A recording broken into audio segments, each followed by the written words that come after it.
মেঘালয়াকে ওটিতে shift করা হয়েছে বেলা ৯টার দিকে। শারমিন আরা নিজে এসেছিলেন নাদাবি দলিলে সিগনেচার নিতে। ইরাজকে উঠিয়ে নিয়ে গিয়ে বারান্দায় বেঞ্চের ওপর বসানো হয়েছে। তখন থেকে জড় পদার্থের মতো পড়ে আছে। মেঘালয়াকে ওটিতে নেওয়ার সময় কেবল চেয়েছিল মেঘালয়ার বেডের নিচের রতে লাল হয়ে ওঠা বেডশিটের দিকে। এই অবস্থায় ইরাজের কাছে এমন কিছু নিয়ে যাওয়া মোটেই সমাচীন মনে করলেন না শারমিন আরা। তাই গেলেন হেলাল সাহেবের কাছে। হেলাল সাহেব কাগজটির দিকে তাকিয়ে থেকে আস্তে করে মাথাটা এলিয়ে দেয় পেছনের দেয়ালের সাথে। বাবার হাতে এরা মেয়ের জীবনের নাদাবি সই করাতে এসেছে। আচ্ছা ডাক্তাররা এমন পাষাণ নাকি প্রকৃতি বর্বর?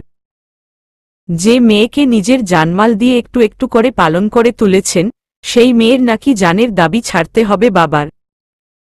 ওহ, প্রকৃতি সঙ্গে মিলেমিশে তকদিরের নির্দয়তা। একদৃষ্টে কয়েক মুহূর্ত দলিলের দিকে চেয়ে থেকে নিভু চোখে ইরাজের দিকে ইশারা করে পরিশ্রান্ত কণ্ঠে বললেন, ওই পাগলের কাছে যান। ওই পাগল আমার মেঘার জীবনের দাবি ছাড়লে তবে তা জায়েজ হবে।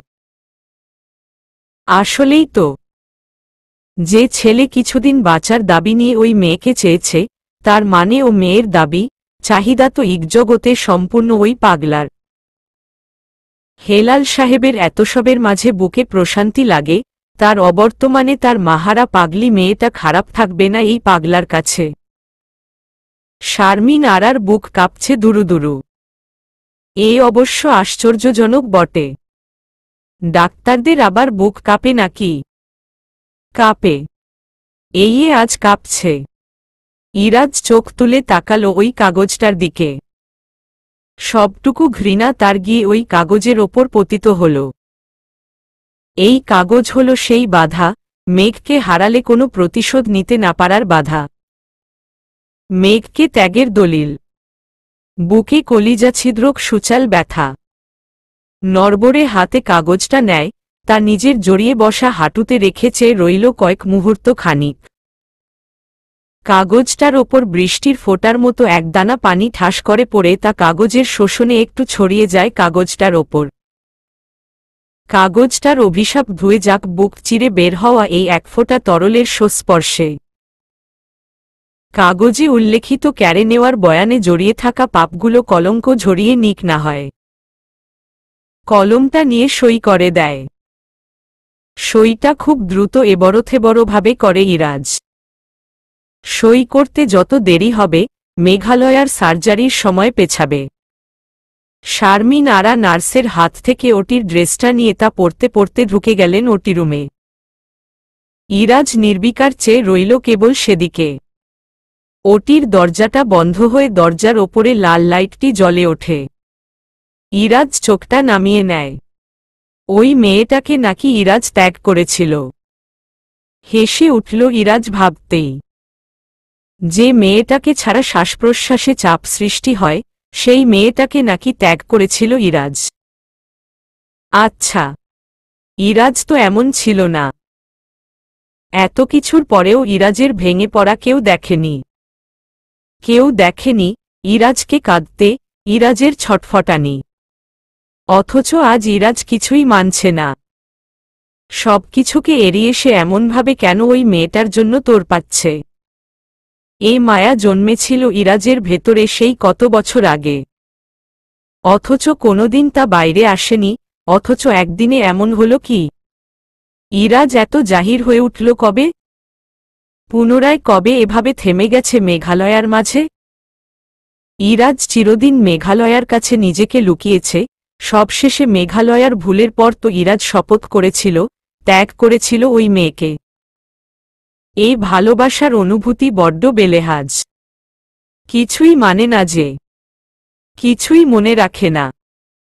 এই তো কদিন আগে ইরাজ মেঘালয়ার থেকে দূরত্ব বজায় রেখেছে, তাকিয়ে দেখেনি, ঠিকমতো কথা বলেনি, মেনে নিতে অস্বীকার করেছে। অথচ তারপরের কদিনে আস্তে আস্তে হলোটা কি? আবার জড়িয়ে পড়েছে ইরাজ। তবে এবার কেন জানি ইরাজের মনে হয়, এ জড়িয়ে পড়াটা সম্পূর্ণ নতুন ধাঁচের। যে জড়িয়ে পড়ায় ইরাজের নিজস্ব সত্তা গুম হয়ে গেছে, নিজের চারিত্রিক নিয়ন্ত্রণ হারিয়েছে। এ জড়িয়ে পড়ায় লুকোনো যায়নি আর অনুভূতি, বরং বহিঃপ্রকাশ ঘটে গেছে ইরাজ না চাইতেও। আগে মেঘালয়া ইরাজের আকাঙ্ক্ষা ছিল, মায়া ছিল। আজ যে মেঘালয়া ইরাজের অর্ধাঙ্গিনী। এই হালাল সম্পর্কের সুতোর টানে ইরাজের চাপা স্বভাবের আলবিদা হয়ে গেছে। ইরাজ আবার হাসে মৃদু, দৃষ্টি তার আটকানো ওটি রুমের দরজায়। মুখ নাড়িয়ে বিড়বিড় করে ওঠে, মেঘ, যাস না কেমন? আমি আর কিছুদিন ভিজতে চাই তোর ঝরানো বৃষ্টিতে। শোন, শোন আমার কথা, তোকে নিয়ে রাস্তায় হাঁটব, কিছুদিন আগে শখ জেগেছিল। তখন বলিনি, তবে কাল রাতে বললাম, তুই যাওয়ার মতো অবস্থায় ছিলি না। সুস্থ হ, নিয়ে বের হব। তুই চাইলে ফুসকাও কিনে দেব, তবে সেটা আমার আড়ালে দাঁড়িয়ে অন্যদিকে মুখ করে খাবি। রাস্তার ছেলেদের কার কেমন নজর কে জানে। মেয়েদের একটু ঢেকে ঢুকে চলা ভালো। যশোরে মেলা বসছে সপ্তাহখানেক পর, ওখানেও নিয়ে যাব তুই চাইলে। তুই যাস না, মেঘ। একা একা তো আজীবন ঘুরলাম, বহুত হয়েছে। আজকাল ভাল্লাগে না একা। তুই চলে গেলে একা আর আমার যাওয়া হবে না। ভাবলাম, তুই ভার্সিটিতে ভর্তি হবি, তারপর আমার কাছে রাতে পড়তে বসবি। ধমকে ধমকে পড়াব।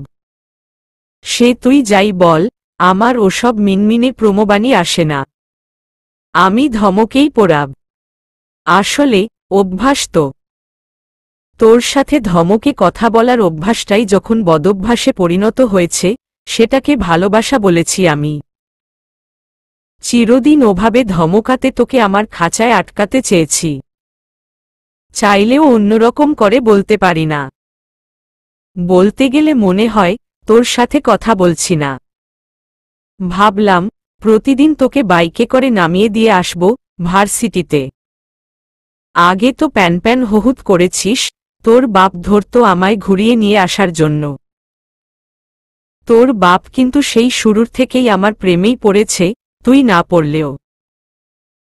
হেলাল আকবরের জামাই আমি সেই বহুকাল আগ থেকে। তখন বের হতে চাইলে ধমকে ঘরে পাঠিয়েছি। এখন না হয় ভার্সিটি যাওয়ার বদৌলতে বাইকের পেছনে ঘুরতে পারতি। সবই তোর চাহিদা। দেখ কি করবি। তুই থেকে গেলে এসবের সাথে আরও বহুত কিছু পাবি।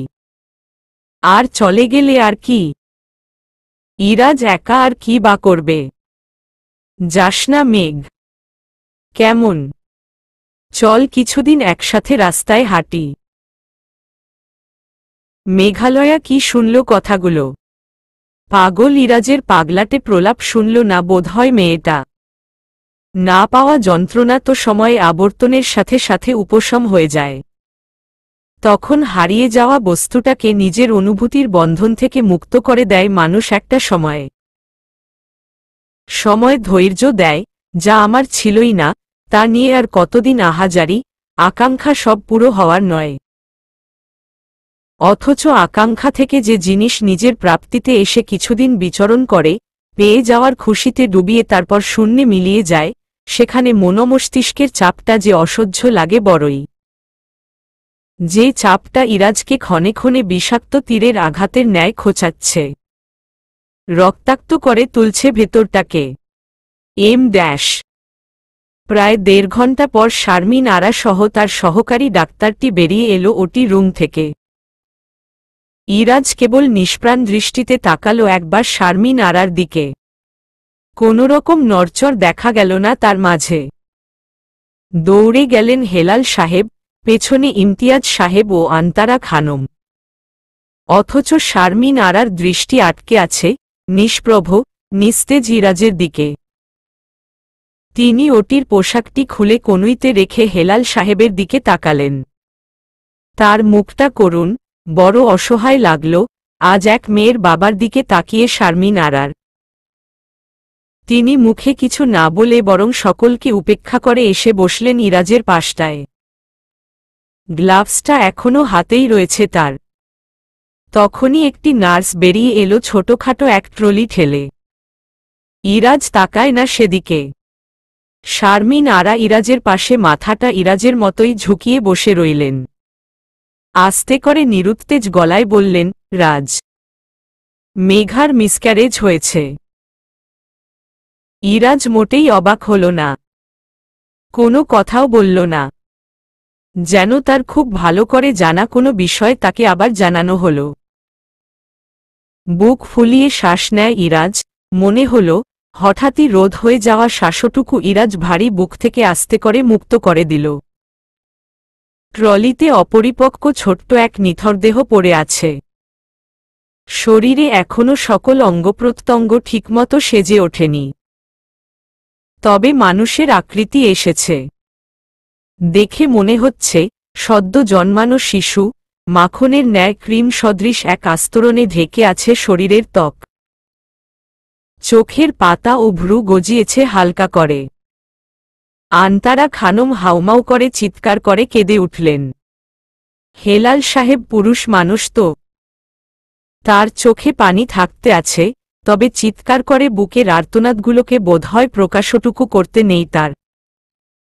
ইমতিয়াজ সাহেব সরে আসলেন সেখান থেকে। ঘুরে দাঁড়িয়ে চোখটা মুছে নিলেন। আনতারা খানম বেসামাল হয়ে উঠেছে ইতিমধ্যে।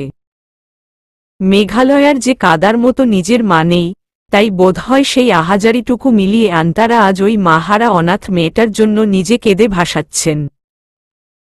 ইমতিয়াজ সাহেব গিয়ে ধরলেন আন্ত্রাকে। তাকে সরানো যায় না। ধরতে যায় বাচ্চাকে, তখনই ইমতিয়াজ সাহেব জোর করে ধরে দূরে নিয়ে এলেন আন্তারাকে। তিনি বুঝলেন আন্তারা মানসিকভাবে বিপর্যস্ত হয়ে পড়েছে এ মুহূর্তে। একটা নয়, সে যে এভাবে 4টা সন্তানের নিথর দেহ দেখেছে। আজ তার জন্য ছেলের সন্তানের সেই একই অবস্থা দেখা মস্তিষ্কে চাপ সৃষ্টি করল খুব খারাপভাবে। মেঘালয়ার কথা ভেবে আন্তারা আরও পাগল হয়ে ওঠেন। দৌড়ে যেতে চান ওটি রুমের দিকে। তিনিও এভাবেই পড়ে থেকেছেন হাসপাতালের বেডে, তার সন্তানকে চিরদিনের মতো নিয়ে যাওয়া হয়েছে তার বুক থেকে। আজ মেঘালয়াও কি দেখবে না সন্তানের মুখ? ইমতিয়াজ সাহেব আন্তারাকে দেখে নিজেও বড্ড ভেঙে পড়লেন। আন্তারাকে নিয়ে ইরাজের পাশে বসে পড়লেন। শারমিন আরা উঠে যায় ফ্রেশ হতে। হেলাল সাহেব বসে পড়ে ওভাবেই মেঝেতে। লোকসমাগম বেড়েছে চারদিকে। সকলে তাকিয়ে দেখছে একটা মেয়ের দরদি কয়েকজন মানবমানবীর বিধ্বস্ত দৃশ্য। হেলাল সাহেবের চোখের সম্মুখে ভেসে উঠল প্রায় 16 বছর আগের সেই অভিশপ্ত দিনের কথা। এভাবেই তার ছোট্ট ছেলেকে এনে তার সম্মুখে রাখা হয়েছিল, কিছুক্ষণ বাদে তার স্ত্রীকেও। সেদিন মেঘালয়া কাঁদেনি, কেবল আন্তারার হাতটা ধরে পিছে পিছে ঘুরেছিল চারদিকে। বুকটা পুড়ছে হেলাল সাহেবের। সর্বহারার মতো পড়ে রইলেন তিনি ধুলোমাখা মেঝেতে। কারও অবস্থাই স্বাভাবিক নয়। শারমিন আরা যেন আজ আর ডিউটিতে নয়, ব্যক্তিগত কোনো শোকে জড়িয়ে রয়েছেন। কোনোমতো ফ্রেশ হয়ে এসে ইরাজকে ধরে উঠালেন। আস্তে আস্তে করে নিয়ে গেলেন ট্রলির কাছে। ইরাজের শরীরটা বেজায় ভারী লাগল শারমিন আরার। ইরাজ শারীরিকভাবে নিজের ভার ছেড়ে দিয়ে প্রাণহীনের মতো হাঁটছে। নাকের পাটা ফুলিয়ে চোয়াল মারিতে চেপে শক্ত করে চোখের পাতা বুজে নেয় ইরাজ। টুপ করে কয়েক ফোঁটা জল গড়িয়ে পড়ল দাড়িগোফের গাল বেয়ে। ছেলে সন্তান হয়েছে মেঘালয়ার। মেঘালয়ার ইচ্ছে পূরণ হয়েছে। ইরাজ হাসার চেষ্টা করে। এই তো মেঘালয়ার ইচ্ছে পূরণ হয়েছে, ইরাজ হেরে গেছে, মেয়ে হয়নি। ইরাজ বরাবর ওই পুচকি মেয়ের কাছে হারবেই। জিতবে ওই মেয়ে। পাগলাটে হাসিতে ইরাজকে উন্মাদের মতো লাগে। শারমিন আরা ইরাজের বাহু চেপে ধরে তাকিয়ে রয় ইরাজের বুক চিরে বেরিয়ে আসা পাগলা হাসির দিকে। বাবার সামনে সন্তানের প্রাণহীন, শ্বাসহীন, নিশ্চল দেহ। হায়! ইরাজের ভেতরে জান নেই। হঠাৎই এমন মনে হল শারমিন আরার। ইরাজের শরীর আরো ভারী হয়ে ওঠে। এই ছেলে কি পাথরের তৈরি? ভেতরে যে ভেঙে গুড়িয়ে যাচ্ছে, সবটা মারি আটকে ভেতরে চেপে নিস্তব্ধ দাঁড়িয়ে আছে। ইরাজের ভেতরের এই অগ্নিকাণ্ড হয়তো শারমিন আরাও টের পেতেন না, যদি না ইরাজকে ধরে দাঁড়াতেন। এই ছেলের উদ্দীপনাগুলো বড়ই চাপা, একটু বেশিই চাপা। ছোট ছোট বিষয়ে কেমন উত্তেজিত হয়ে ওঠে। অথচ যখন কলিজা ছিন্নভিন্ন করা ব্যথা তাকে ক্ষয় করছে, তখন কেমন অলৌলিক ক্ষমতার জোরে যেন লুকিয়ে রেখেছে নিজের যন্ত্রণাগুলো। ইরাজ যে ভারসাম্যহীন হয়ে পড়েছে, অথচ তার মুখে হাসি, সে একদম বরফ শীতল শান্ত। এখন অবধি একটা কথাও বলেনি ইরাজ। শারমিন আরা দ্রুত ইরাজকে সরিয়ে এনে বসালেন বেঞ্চিতে। ইরাজের মেন্টাল কন্ডিশন যে হেভি প্রেশার ইফেক্টেড হয়ে পড়ছে তা বুঝে একটা দীর্ঘশ্বাস ছাড়লেন শারমিন আরা। ইরাজ বেঞ্চিতে বসে আবার মাথাটা এলিয়ে দেয় দেয়ালের সঙ্গে। ইরাজকে জোর করেও সারাদিনে কিছু খাওয়ানো যায়নি। মেঘালয়াকে বেডে শিফট করা হলেও পুরোপুরি হুঁশে নেই মেঘালয়া। বলা যায়, অবচেতনায় লুপ্তপ্রায় পড়ে আছে মেয়েটা। বিকেল থেকে সন্ধ্যা অবধি একাধারে বসেছিল ইরাজ মেঘালয়ার পাশে মেঘালয়ার হাতটা ধরে। ব্লাড প্রেশার এখনও পুরোপুরি কন্ট্রোলে নেই, 120-এর 150 চলছে। তবে ঝুঁকিমুক্ত বলা চলে। আন্তারা খানম মেঘালয়াকে ধরে অনেকক্ষণ কেঁদেছেন। ইরাজ বেরিয়ে এলে হেলাল সাহেব আবারও গিয়ে বসলেন নিঃশব্দে মেয়ের শিয়েরে। ইরাজ রোবটের মতো কৃত্রিম পায়ে হেঁটে হাসপাতালের ভেতর থেকে বেরিয়ে এলো। শরীরে জড়ানো সেই গতকাল রাতের একটা জীর্ণ শার্ট। সারাদিনের অভুক্ত অবস্থায় মুখটা বড্ড শুকনো লাগছে তার। যে কেউ দেখলে অবাক হবে এই কি সেই ইরাজ। সবসময় গুছিয়ে চলা ইরাজকে আজ বড় অগোছালো লাগছে। বারবার ইরাজকে ওই অর্ধবিকশিত কচি মুখটা চোখের স্মৃতি দংশন করছে। কেমন এক দুর্বিষহ যন্ত্রণা একাধারে খুঁচিয়ে যাচ্ছে ইরাজকে। আবার মেঘালয়ার ওই রতশূন্য অচেতন মুখ। ইরাজ রাস্তার পাশের এক দোকান থেকে এক প্যাকেট সিগারেট কিনল।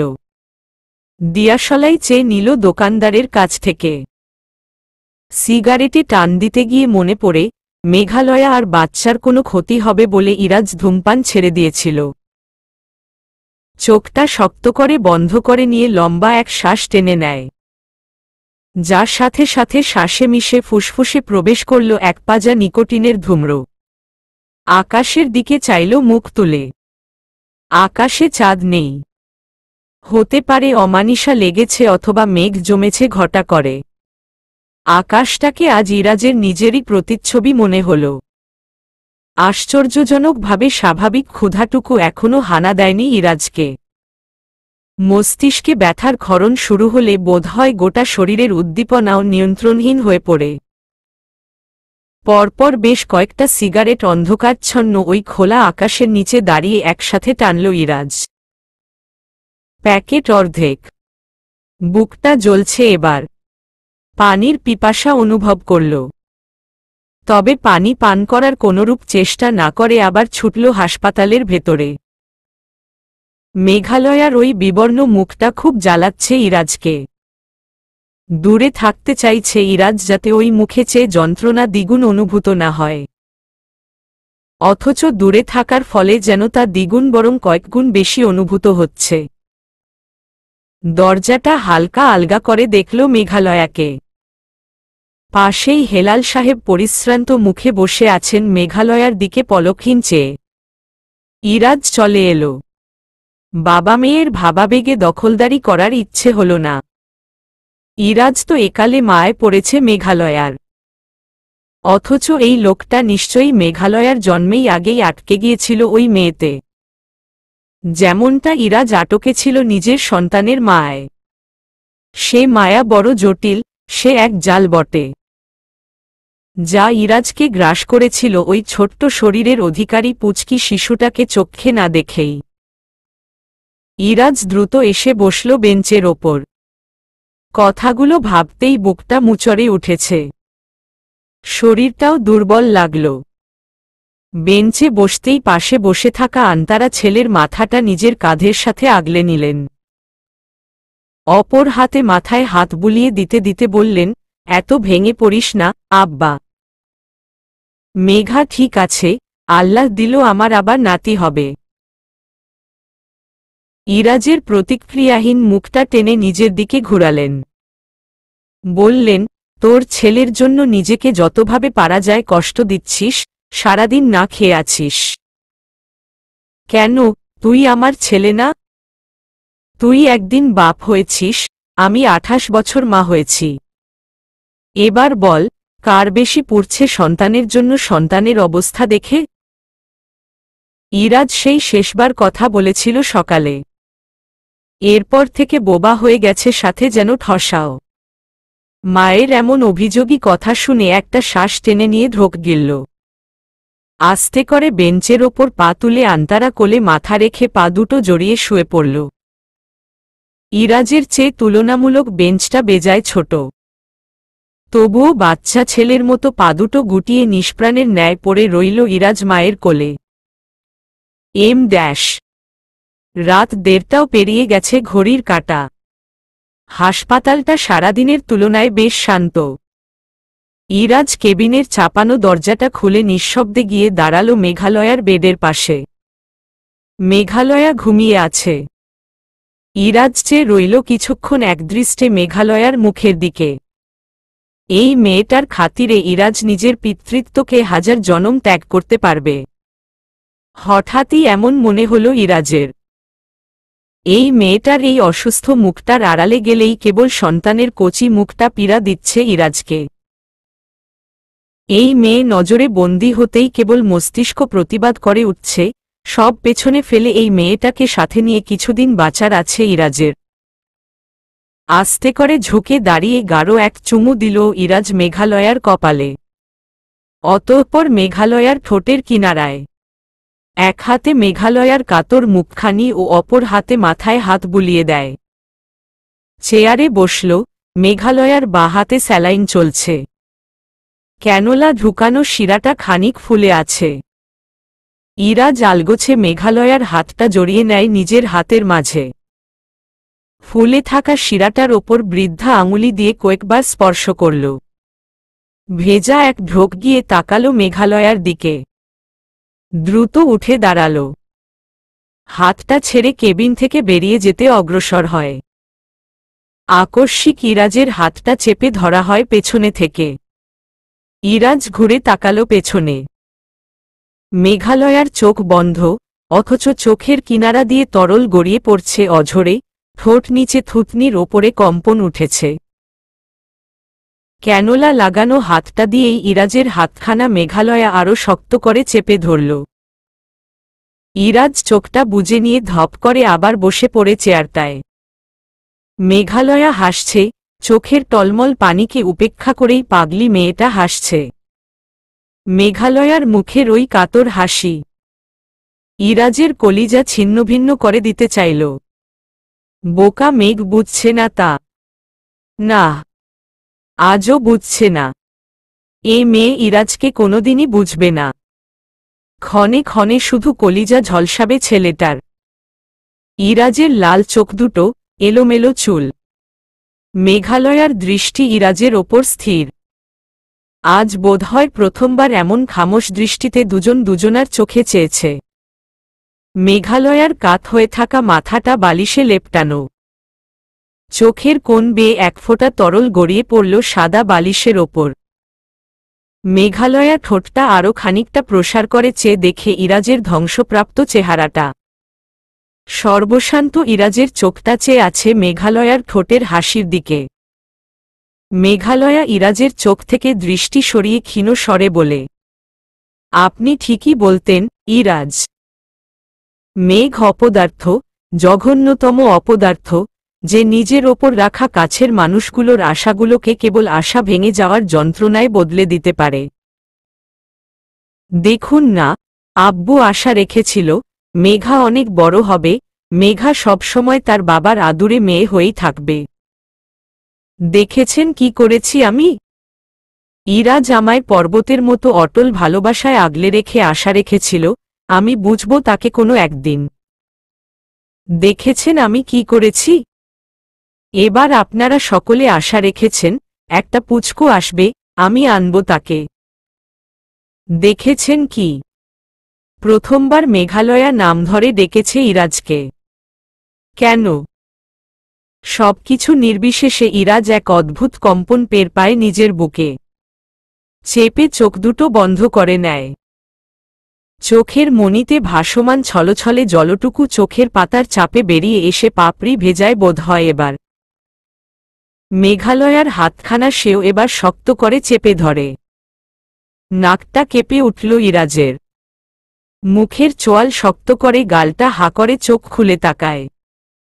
মেঘালয়ার কথা শেষ হয় না। মেঘালয়া আরেকটু হেসে দেয়। চোখে ভরে থাকা এক দলা জল তার গড়িয়ে যায় কপালের পাশ বেয়ে। ইরাজ ডান হাতের তর্জনী আঙুলটা চেপে ধরে বুকের মাঝখানে শক্ত কাঠামোর ওপর শক্ত করে। চেপে ধরে একটু নাড়ল আঙুলটা। নাকের পাটা ফুলে ফুলে ওঠে তার বারবার। মেঘালয়া একদৃষ্টে ইরাজের দিকে চেয়ে আবার বলতে শুরু করে। জানেন ইরাজ, কদিন হলো জটিল এক অনুভূতি জ্বালাতন করত আমায়। ঘুম হতো না একদম। এই অনুভূতির সঙ্গে একদম পরিচিত নই আমি। কেমন অদ্ভুত এক অনুভূতি, যাতে মিশে আছে হারানোর ভয়, তার পাশে এক জীবন থেকে যাওয়ার প্রবল আকাঙ্ক্ষা আর তার সঙ্গে মিশে যাওয়ার এলোমেলো পাগলামি। এটুকু বলে আবার হাসে মেঘালয়া। আবার বলে, অথচ আগে কখনো এমন অনুভূতি জাগেনি। এই অনুভূতিটা কার প্রতি এসেছে জানেন? ঠোঁট দিয়ে ঠোঁট চেপে ধরে মেঘালয়া। সজল চোখে চেয়ে বলে, যে পুরুষটাকে তার রুক্ষ এলোমেলো আচরণের জন্য অপছন্দের তালিকার শীর্ষে রেখেছিলাম। অথচ কবে কবে যেন তার ঘাড় তেরামির মায় আটকেছি। কবে থেকে যেন তাকে পুষতে শুরু করেছি নিজের গভীরে। মেঘালয়ার চোখটা ভরে উঠেছে। কথাগুলো মেঘালয়া থেমে থেমে দুর্বল স্বরে ক্ষীণ আওয়াজে বলছে। ইরাজ কেবল মলিন হাসল। তাবির আমায় বলেছিল আমি আব্বুর চালিত পুতুল। বোকা মেঘ, সেকালে এত মূর্খ ছিলাম। ঘৃণা আমারও জাগে আপনার মতোই মেঘের ওপর। এই দেখুন, কদিন আগে হুট করে বুঝতে পেরেছি তাবির আব্বুর নাম করে আমার অপছন্দের পুরুষের কথা বলেছে বারবার। সহজ অঙ্ক, আব্বু তো আমায় কোনোদিন শাসন করেনি। আব্বু আমায় বেঁধে রেখেছিল না কখনো, আব্বু ধমকায়নি, আব্বু আটকায়নি। আমার আব্বু তো আমার সঙ্গে প্রথম চোটপাট করেছিল তার মুখ ডুবিয়ে ফেরার পর। আব্বুর কাছে আমি ছিলাম দেবী, যাকে আব্বু পূজা করেছে সকাল দুপুর। ঠোঁট বাঁকিয়ে হাসল মেঘালয়া, অথচ এই সরল অঙ্ক মেলাতে পারিনি সেদিন। ইরাজের সব কথা মিলে যায় আজকাল আমার কাছে। মেঘ অঙ্কে জঘন্য কাঁচা। তাই তো ইঞ্জিনিয়ারিং ওর কোনকালেই পছন্দ না। ইরাজ চরম অপছন্দের পুরুষ বরাবরই আমার। কারণ আমায় বেঁধে রেখেছিল ইরাজ, সবসময় শ্বাস আটকে নজরে রেখেছে ইরাজ, কোনোদিন সাজতেন দেয়নি, বাইরে বের হতে দেয়নি। একসাথে চললে এত বড় মেয়ে হয়ে গিয়েছিলাম, রাস্তাটা হাত ধরে পার করে দিত ইরাজ। তার কড়া নজরে অতিষ্ঠ ছিলাম চিরদিন। তার জন্য আর 5টা মেয়ের মতো অবাধে চলতে পারিনি। সব মিলিয়ে আমি তো তার পুতুল ছিলাম, আব্বুর না। অথচ এই হিসেবেই তো কদিন আগে মিলেছে।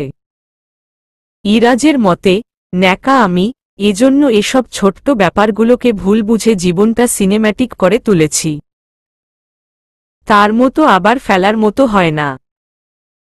নিজের ওপর তাচ্ছিল্য হাসে মেঘালয়া, চোখে জল। বুক ফুলিয়ে শ্বাস নেয় মেঘালয়া। ইরাজ অদ্ভুত ভঙ্গিমায় হেসে ফেলে নিঃশব্দে।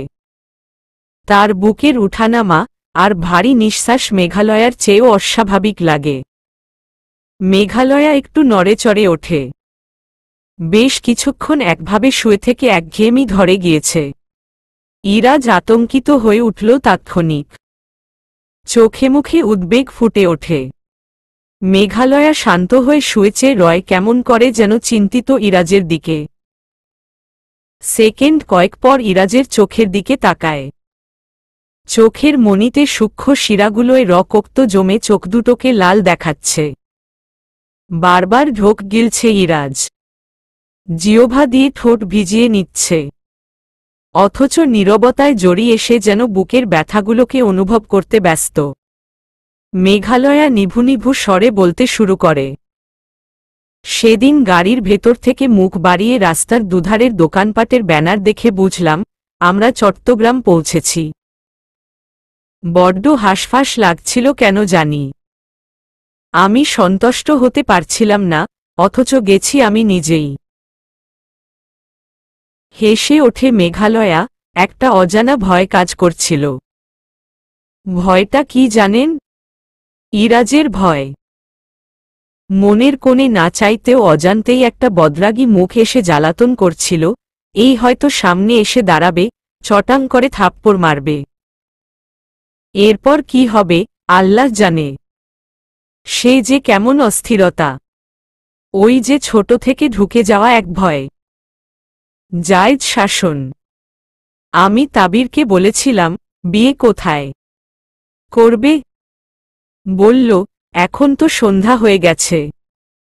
আপাতত হোটেলে থাকব, সকালে যা হয় হবে। কথাটা পছন্দ হয়নি আমার। হোটেলে গিয়ে রুমে ঢুকেও দরজাটা খোলা রেখেছিলাম। অস্থিরতা। দরজা বন্ধ করব ভাবতেই গা শিউরে উঠছিল। আব্বু বা ইরাজ কারো হাতে পড়লে আমার রুহু বের করে নেবে। অথচ মাথায় এটা আসতে চাইছিল না, আমি না পালিয়ে এসেছি, প্রেমিকের সাথে এসেছি, তাদের নাগালের বাইরে। চারদিকে চোরের মতো তাকিতুকি করেছি, আল্লাহ জানে ক্যাকটাসটা কোথায়, দেখে ফেললে আমার কি হবে। এভাবে এত রাতে বাইরে এসেছি জানলে কি বিশ্রী ঝাড়ি শুনতে হবে যেন আমি যশোরেই আছি। এক মুহূর্তের জন্য মাথায় এটা সেট হয়নি আমি দূরে আছি, আমার আশেপাশে ইরাজ নেই। মেঘালয়া এ পর্যায়ে দীর্ঘশ্বাস ফেলে বলে, আমি আসলেই কারো ছায়াতলে বন্দি এক কচি পাখি। জোশের বশে যাহোক করে তো ফেলেছি, অথচ। কিছুক্ষণ পর হোটেলের ম্যানেজার আসল সাথে কয়েকজন অপরিচিত লোক এসেই তাবিরের গলায় ছুরি ধরে। তাদের ডিমান্ড আমাকে তাদের হাতে তুলে দিল তাবিরের রেহাই। মেঘালয়ার কথা বলতে কষ্ট হচ্ছে, তবু থামল না। এটুকু বলে মৃদু গা কাঁপিয়ে শব্দহীন হাসি হাসল। আস্তে করে হাসিটুকু মিলিয়ে শান্ত হয়ে যায় মুখটা, চোখ ঘোলা দেখায় তার। বলে, তখন আব্বুর কথা মনে পড়েনি। কেন জানি না। তখন কেবল মনে মনে কল্পনা করে উঠেছিলাম, আমার ক্যাকটাস এসে এখানে দাঁড়ালে এই দুনিয়ার সবটুকু বিপদ আমার পাশ কেটে বেরিয়ে যাবে।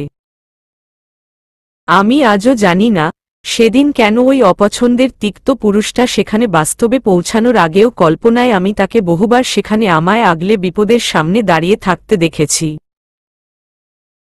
যেজন্য পুরো সময় একদম শান্ত, নিশ্চিন্ত দাঁড়িয়েছিলাম। আমি নিশ্চিত, ইরাজ আসবে, থাপ্পড় মারবে আমায়, বাজে ভাষায় বকবে, কটূক্তি করবে, আর তারপর আমি নিরাপদ। এই এত বড় দুনিয়াতে সকল অনিষ্ট থেকে আমি নিরাপদ। সব বিপদ মিটে যাবে সে এসে দাঁড়ালেই। আজব, তাই না? এই তো কদিন আগে এই হিসেবগুলো আমি মেলাতে গিয়েও আমার মাথা গুলিয়েছে। মেঘালয়ার কান্নারত মুখের দিকে চেয়ে ইরাজ ঠোঁট এলিয়ে ক্লান্ত হাসল। মেঘালয়া বলল, ওই বদমাশ লোকটা কোনোদিন ইচ্ছাকৃত স্পর্শ করেনি আমায়, আমার দিকে বিরক্তি ছাড়া অন্য নজরে তাকায়নি, মিষ্টি করে কথা বলেনি। সে যেমন নিজের ভালো থেকে বাঁচিয়ে রেখেছিল আমায়, তেমনি দুনিয়ার খারাপগুলো থেকে। এই ব্যাপারটা কিছুদিন আগেই মিলিয়েছি আমি। মেঘালয়ার কণ্ঠস্বর ভেঙে আসে। ঠোঁটটা বোধহয় বেঁকে এলো এবার কান্নার তরে। ঝোড়ো ঝোড়ো করে ঝরে পড়ল অশ্রুবৃষ্টির জল গালের পাশ বয়ে। ঠোঁট ভেঙে হেসে ওঠে মেঘালয়া, যা দেখতে কান্নার মতো লাগে। আসলে মেঘালয়া বোধহয় কাঁদলি, সাথে হাসল। ইরাজ নিচের দিকে ঝুঁকে বসল এবার একটু। দাঁত দিয়ে নিচের ঠোঁট কামড়ে ধরে। মেঘালয়ার কান্না এবার আর থামবে না। তাই কান্না জড়ানো ভাঙা কণ্ঠেই বলে, নিজের অজান্তেই ইরাজ নামক আমার স্বাধীনতার কারাগার যে আমার অভ্যাস ও দৈনন্দিন চলনে পরিণত হয়েছিল তা উপলব্ধি করার সুযোগ হয়নি। আত্মনির্ভরশীলতাহীন হয়ে পড়েছি আমি বহু বছর আগ থেকে। আমার অবলম্বন হয়ে উঠেছে ইরাজ। অথচ ইরাজের আচরণ বরাবর বিভ্রান্ত করত আমায়। এত শাসন, বারণ লোকটার সাথে আমার দূরত্বই সৃষ্টি করেছে দিন দিন। যে কোনো মুসিবতে সমাধান হিসেবে তাকে আশা করলেও তাকে পছন্দ করা হয়ে ওঠেনি। সেদিন সেই অন্ধকার রাতেও ইরাজকেই পাশে চেয়েছিলাম। মেঘালয়া এবার কান্না মিশ্রিত স্বরে যেন অভিযোগ করে ওঠে, কি করব তাছাড়া? ছোটবেলা থেকে তার হাতের পুতুলের মতো নাচিয়েছে, বলতে গেলে তার জন্যই সেদিন বলি হতে অতদূর গেছি, সে আসবে না? আব্বুর বন্ধুর ছেলে, পার্টনারের ছেলে সে। সেরকম ভাবে থেকেছে নাকি? আমার জীবনটাকে হাতের মুঠোয় মুড়ে রেখেছিল। তাতে তার কঠোরতা আমার বদভ্যাস হয়ে উঠলে সেটা আমার দোষ? তার শাসনের মায় পড়ে গেলে সেটা আমার দোষ? তার ওপর নির্ভরশীল হলে সেটাও আমার দোষ? অথচ লোকটার ব্যবহার জঘন্য, চরম অসভ্য লোকটা। নমনীয়তার আকাল আছে তার মাঝে, আর সেজন্য তাকে আমার পছন্দ না। কোনকালেই পছন্দ না। করব না পছন্দ, ওরকম রসক্ষহীন ক্যাকটাস মার্কা লোককে পছন্দ করার প্রশ্নই ওঠে না। তার চালচলন, কথাবার্তা, আচরণ সবকিছু কাঁটায় ভরা। সেজন্য তার মাঝে এত বছর আটকে থেকেও কোনোদিন নিজের অনুভূতি বুঝতে সক্ষম হইনি আমি। লোকটা তারও শাস্তি দিয়েছে আমায়। আই ব্লাডি হেইট হিম। ইরাজ হেসে ফেলল হঠাৎই নিঃশব্দে। মাথাটা খানিক ঝুঁকিয়ে তর্জনী ও মধ্যমা আঙুল কপালে রেখে নিঃশব্দে হাসে ইরাজ। মেঘালয়ার চোখের পানি শুকিয়ে গালে লেপ্টে আছে। শেষের কথাগুলোয় কপট আক্রোশ মিশেছিল। মেঘালয়ার ঠোঁট ভেঙে আসে আবার, আপনি কেমন? আপনার প্রতি কোনো একরকম অনুভূতি কেন আসে না আমার? সবসময় মিশ্র কিছু অনুভব করি আপনাকে নিয়ে। একটু সহজ হলেও পারেন।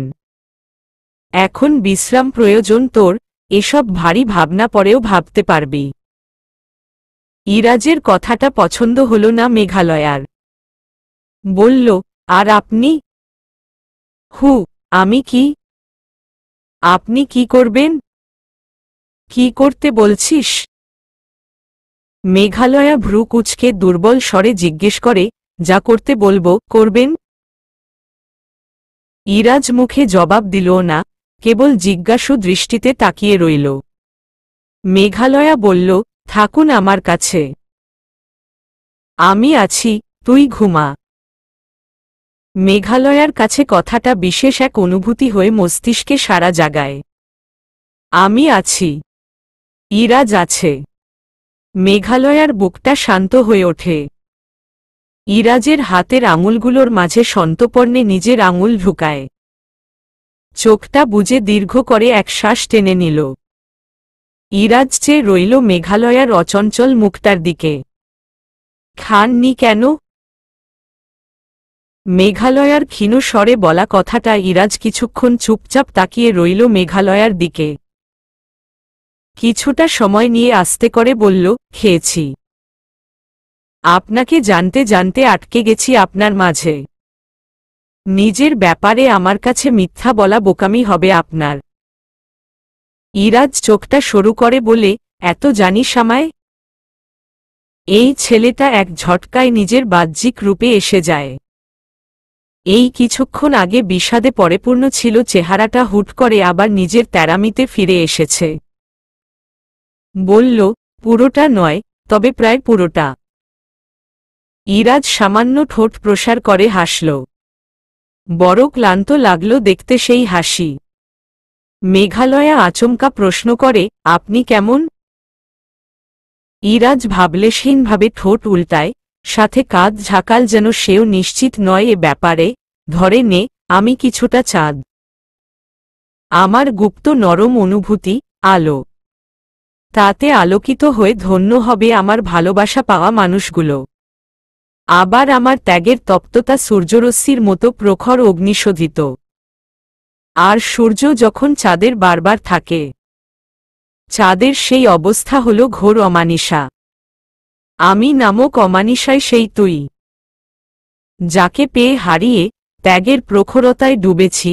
ঘোর অন্ধকারে ঢেকে গেছে চাঁদটা অমানিসার আড়ালে। ইরাজ থামল, দাঁত দিয়ে নিচের ঠোঁটটা চেপে ধরল। আবার বলল, তবে অমানিসা তো সারামাস থাকে না, মেঘ। যেমনটা তোর বিরহ আমার জীবনে মাসের কয়েকটা দিন করেই রয়, আবার বাঁকা চাঁদ উঠে কদিন পরে তা পূর্ণিমায় রূপ নেয়। তবে আমার জ্যোৎস্না বিলাসের সুযোগ নেই। আমি তো মেঘে মগ্ন। পূর্ণিমার ওপর মেঘের ঘনঘটায় আমার আকাশটা অমানিসার মতোই তিমিরে ছেয়ে থাকে চিরকাল। সমাপ্ত।